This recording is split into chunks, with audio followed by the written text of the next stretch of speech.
समं कायशिरोग्रीवं धारयन्न चलं स्थिरः संप्रेक्ष्य नासिकाग्रं स्वं दिशचानवलोकयन्। 13.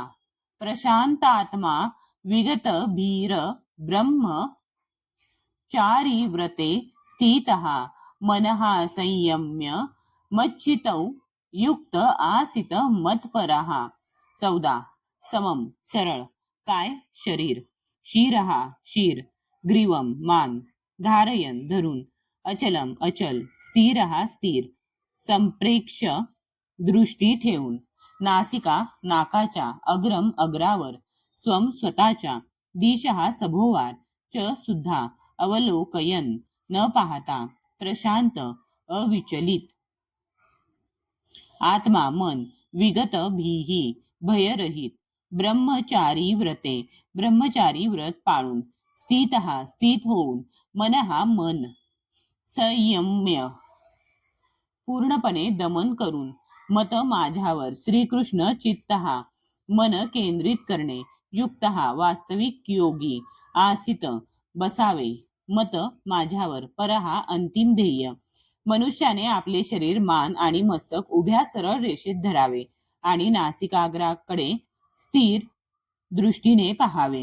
याप्रमाणे अविचलित आणि संयमित मनाने भयरहित होऊन काम जीवनापासून पूर्णपणे मुक्त होऊन त्याने हृदयात माझे ध्यान करावे आणि मला जीवनाचे परम लक्ष्य करावे. तात्पर्य: श्रीकृष्णांना जाणणे हे जीवनाचे ध्येय आहे. श्रीकृष्ण हे प्रत्येक जीवाच्या हृदयात चतुर्भुज विष्णू रूप परमात्मा रूपामध्ये स्थित असतात.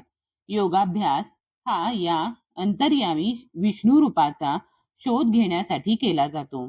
या व्यतिरिक्त योगाभ्यासाचा इतर कोणताही हेतू नाही. अंतर्यामी विष्णू मूर्ती म्हणजे मनुष्याच्या हृदयात वास करणारे श्रीकृष्णांचे विस्तारित रूप आहे. या विष्णू मूर्तीचा साक्षात्कार करणे हा ज्यांचा उद्देश नाही तो विनाकारण नकली योगाभ्यासामध्ये गुंतलेला आहे आणि त्याचा योगाभ्यास म्हणजे निश्चितपणे वेळेचा अपव्ययच आहे. श्रीकृष्ण हे जीवनाचे अंतिम ध्येय आहेत आणि मनुष्यांच्या हृदयात स्थित असलेली विष्णू मूर्ती ही योगाभ्यासाचे उद्दिष्ट आहे. या हृदय स्थित विष्णू मूर्तीचा साक्षात्कार करण्यासाठी मनुष्याने कामजीवनाचा पूर्णपणे त्याग केला पाहिजे आणि त्यासाठीच त्याने गृहत्याग केला पाहिजे व एकांत स्थळी वर सांगितल्याप्रमाणे आसनस्थ होऊन एकटे राहिले पाहिजे. घरामध्ये किंवा इतरत्र नेहमी मैथून करून आणि तथाकथित योग वर्गास उपस्थित राहून कोणीही योगी होऊ शकत नाही. मनुष्याने मन संयमित करण्याचा आणि सर्व प्रकारची इंद्रिय तृप्ती टाळण्याचा, ज्यामध्ये मैथून जीवन प्रमुख आहे, अभ्यास करणे आवश्यक आहे. महान ऋषी याज्ञवल्क्य यांनी ब्रह्मचार्याच्या नियमांबाबतीत सांगितले आहे की कर्मणा मनसा वाचा सर्वावस्थासु सर्वदा सर्वत्र मैथुन त्यागो ब्रह्मचर्यम प्रचक्षते. सर्व काळी सर्व परिस्थितीत व सर्व ठिकाणी कर्म मन आणि वाचेमधून मैथुन त्याग करण्यास सहाय्य व्हावे, हाच ब्रह्मचर्य व्रताचा उद्देश आहे. मैथून भोग करून कोणीही योगाभ्यासाचा योग्य प्रकारे अभ्यास करू शकत नाही. म्हणून ब्रह्मचर्याचे प्रशिक्षण मनुष्याला बाल्यावस्थेपासूनच, जेव्हा मनुष्याला मैथून जीवनाचे ज्ञान नसते तेव्हापासूनच देण्यात येते. 5 वर्ष वयाच्या मुलांना गुरुकुल किंवा आध्यात्मिक गुरुच्या आश्रमात पाठविले जाते आणि गुरु त्या लहान मुलांना ब्रह्मचर्यात राहण्याची कडक शिस्त लावतात. अशा प्रशिक्षणाशिवाय कोणीही कोणत्याही प्रकारच्या योगामध्ये प्रगती करू शकत नाही, मग तो ध्यान ज्ञान किंवा भक्तियोग असो.